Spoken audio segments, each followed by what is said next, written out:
This miniature was previously primed and pre-colored using an airbrush with black primer, a violet anti-zenithal spray, and then zenithal sprays of 2 blues. If you do not have an airbrush, you can instead dry brush with only downward strokes to get a similar result. Once inside, I add some blue tone wash to darken the blues a little as the highlight I sprayed came out lighter than anticipated. Even after the blue wash, I still wanted a darker hue, so I thinned down some Beowulf Blue speed paint and medium and applied it to all the clothing, and of course, I thinned the speed paint too much, so I apply it a second time before I'm happy. I then begin layering on cerulean blue hue to build up the highlights in the darker areas that would still catch some of the light. This I do over several layers, having thinned the paint some with just water. I then mix a previous blue with some off-white and build up the brightest highlights, focusing these mostly where light would catch from directly overhead, assuming a high noon sun.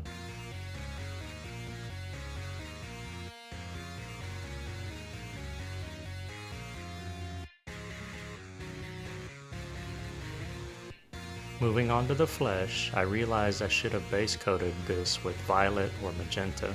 Instead, I tried building the highlights up over these blues and, well, you'll see why it's an issue shortly.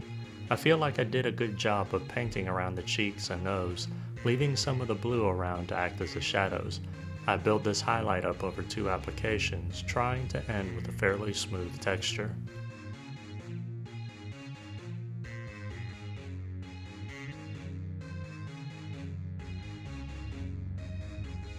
I add the next highlight as more basic layering, just covering slightly less area than the previous highlight.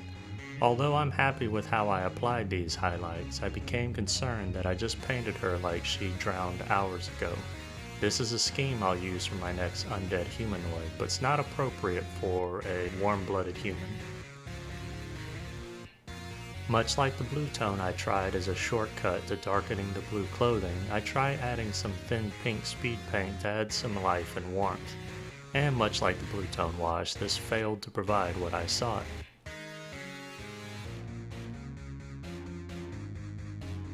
So I thinned down some magenta and manually set to work, applying this around the nose, under the cheeks, and around the eyes.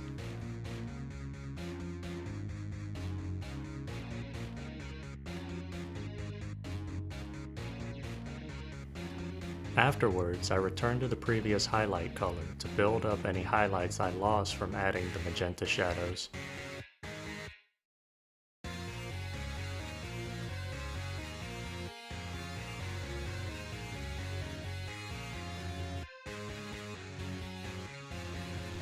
And from here, I continue building up the highlights, and now she just looks tired and haggard, which is fine for me since she's wandering a post-apocalyptic environment filled with countless hazards. If I wanted to spend more time, I could go back and forth slightly glazing between the highlights and shadows to soften the transition more, but instead I take the lazy route and apply some thin flesh speed paint over all of the skin. Just be careful doing this, as it's very easy to go overboard with it and lose a lot of the highlights. For this miniature, I applied this twice, allowing plenty of time in between the coats to fully dry. I then finished the flesh with one final highlight, which is applied sparingly on the upper cheeks, forehead, tip of the nose, chin, and upper parts of the hands and knuckles.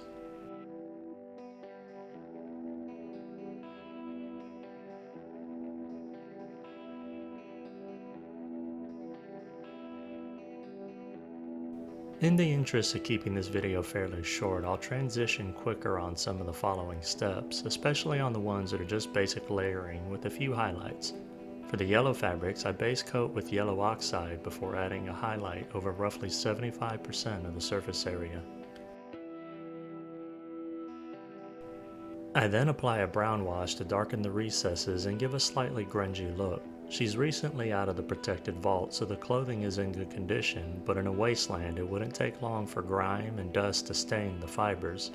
I finish the yellow off by using the previous highlight color to recover the edges and uprise sections from the wash, and then I add a final highlight over about 30% of the surface area. For the leather bits, and let me just say this sucked. This was some bullshit.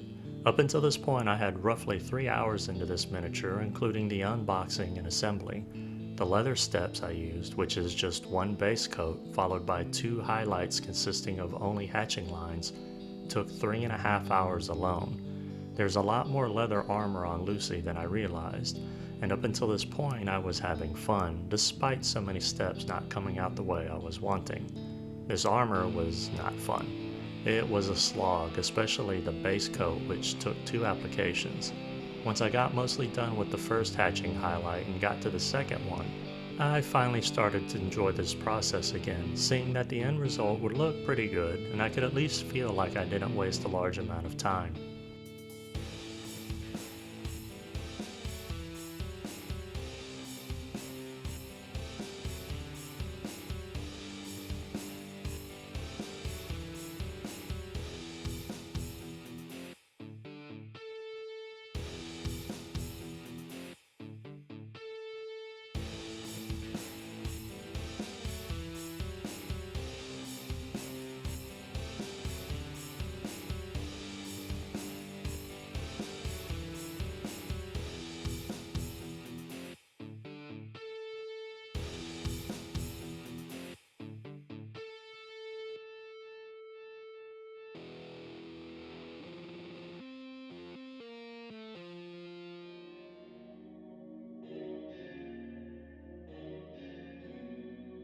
The gray fabric on the bag is done in a similar fashion, with one base coat of black, followed by 3 highlights of increasingly brighter grays. However, this goes a lot faster, not just because it's less area that needs to be painted, but also because I returned to basic layering. One thing I wanted to mention was while I was base coating the gray fabric with black, I also made smart use of my time for once and base coated the hair black as well.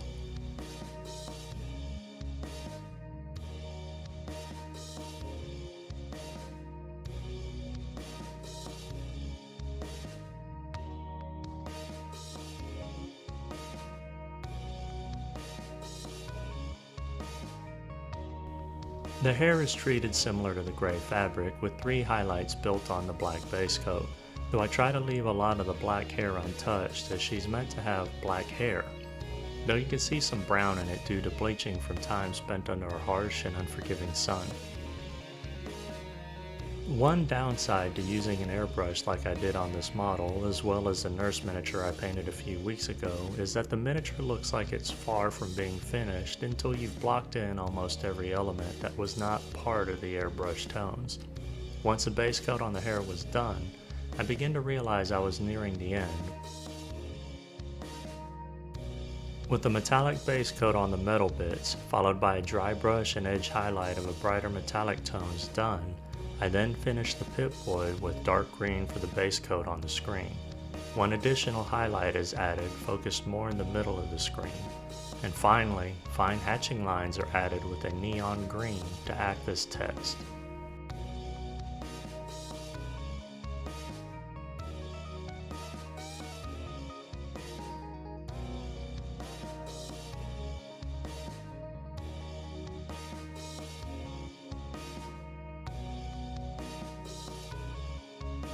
I took a short break from Lucy to finish out the base, though I'm not going to show the painting of the base. The colors will be listed in a spreadsheet excerpt at the end of this video. I neared the finish line by spending roughly 10 minutes to add some transparent inks from Liquitex to darken some shadows on the blue clothing and on the leather materials, just to add additional depth.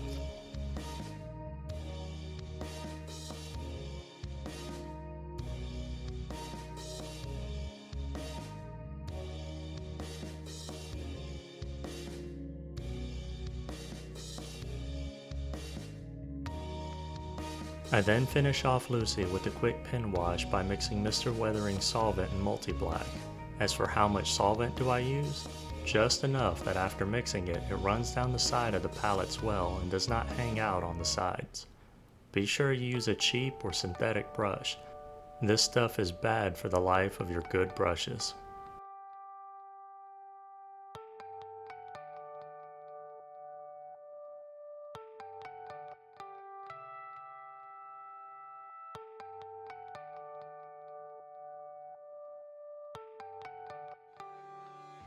And this is the end result. I'm happy with how Lucy came out, but of course I have to nitpick my own work. And though I like how the flesh turned out, I feel like it's a little darker than what it should have been to match the actress's natural complexion. The hair definitely needs more attention, and damn it, I just realized I forgot to add chalk scrapings to the boots to give a dusty, worn appearance. I'll be weaving the rest of the miniatures from the box set in the coming weeks, with Cooper, Dogmeat, and Maximus remaining. Be sure to come back to check those out as well.